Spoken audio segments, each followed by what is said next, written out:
Hello. Hi everyone, this is the HE Amethyst Group 1 and welcome to MiniCast. We were going to talk about the small key by Paz M.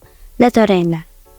The small key unlocks unhealed memories of the past that can open unhealed wounds which can affect present relationship amongst people.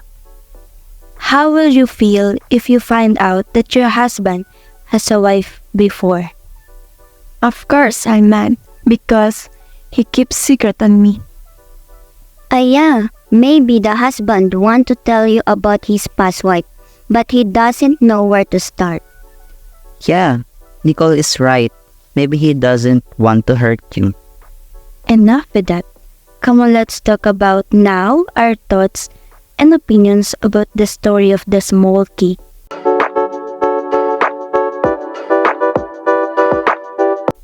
This is John Jester Reyes, and my opinion is the story is they should have gotten to know each other better in the beginning to have a lively family.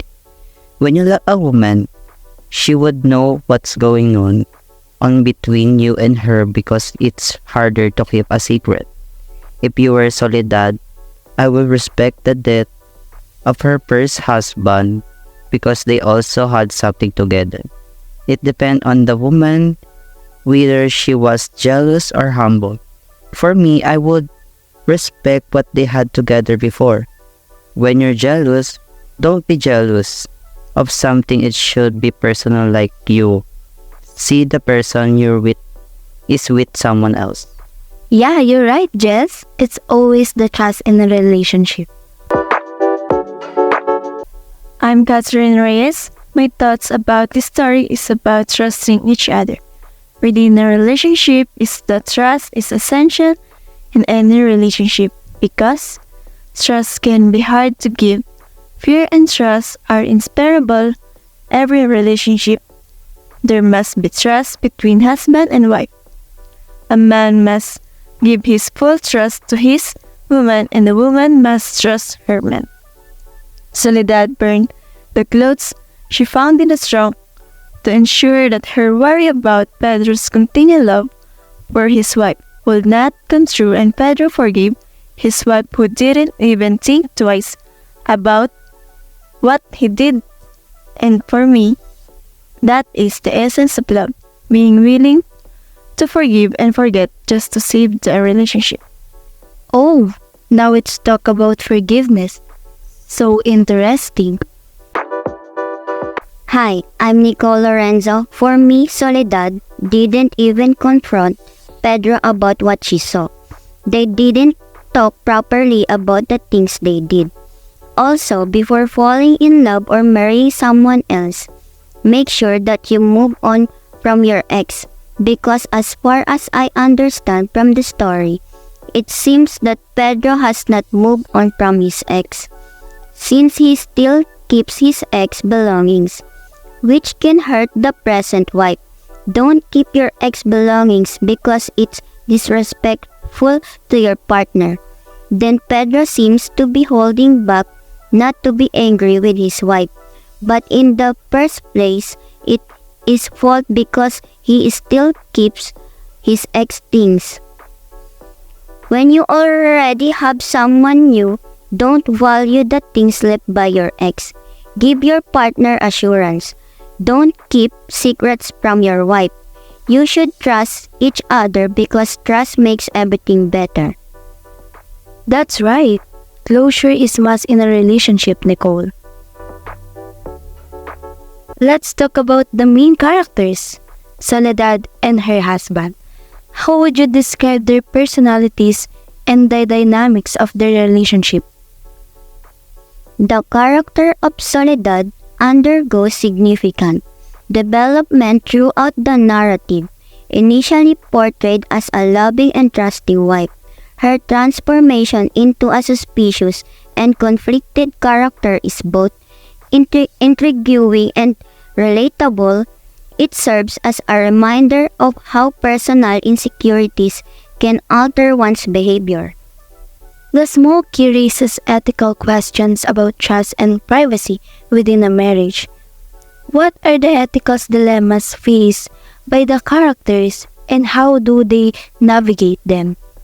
I think the central ethical dilemma in this story is the boundary between trust and privacy in the marital relationship.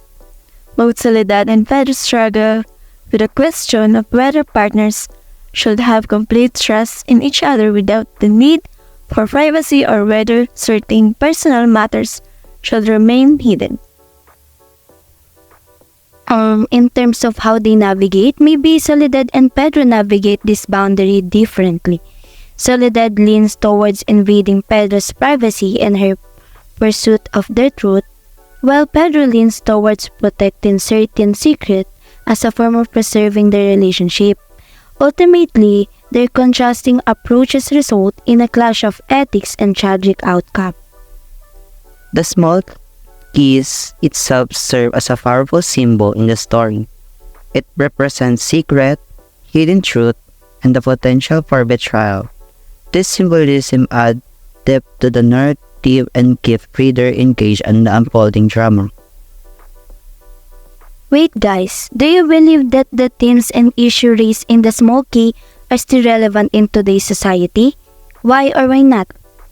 Yes, the theme and issues raised to the story Latorena are still relevant in today's society and relationship. Why? Because the story deals with themes such as jealousy, mistrust, infidelity, and the complicities of human emotion, which are timeless and continue to be part of the human relationship. Jealous, for example, remains a common emotion in romantic relationship, and issues related to trust and betrayal continue to be significant concern for many couples.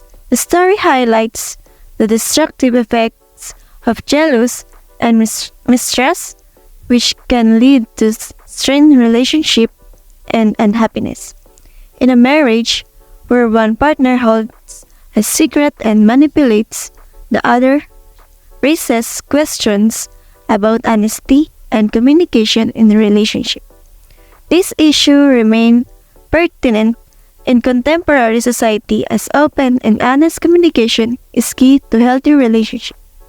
So before we end this, let's all guys give a lesson that we remind us in every situation of our life.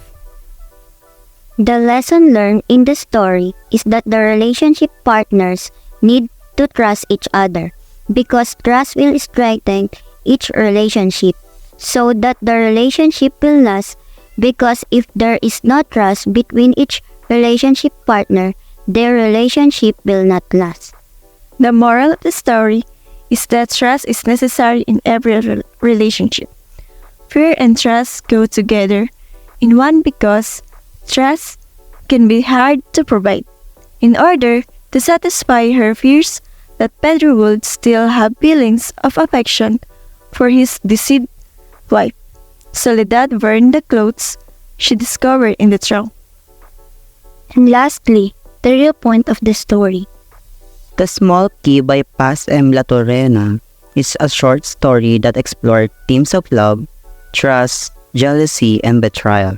The narrative revolves around a woman named Soledad who discovers a small key that unlocks a hidden drawer in her husband's cabinet. The complexities of relationship portraying how can corrode the trust between two individuals deeply in love. What I understand from the story is that Soledad burned the clothes she was looking for in the trunk to make sure that her worry about Pedro's continued love for her husband would not come true. Pedro was angry and saddened by what happened. He expected Soledad to explain things later.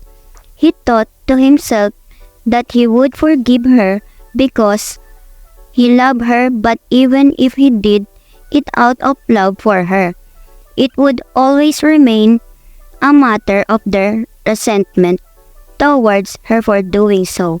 The trust is essential in any relationship because trust can be hard to provide. Fear and trust are inextricably linked. And now we're done. And I hope your love life will end up in a wonderful relationship. And always remember that before you enter a relationship, you should forget the past and be excited in the future. Once again, ladies and gentlemen, we are the Ichi Amethyst MiniCast. John Jester Reyes. Katherine Reyes. Nicole Lorenzo. And this is your host, Kyla Mae L, and we are MiniCast. Bye guys! Thank you for listening! Like, Share. Subscribe! and follow for more.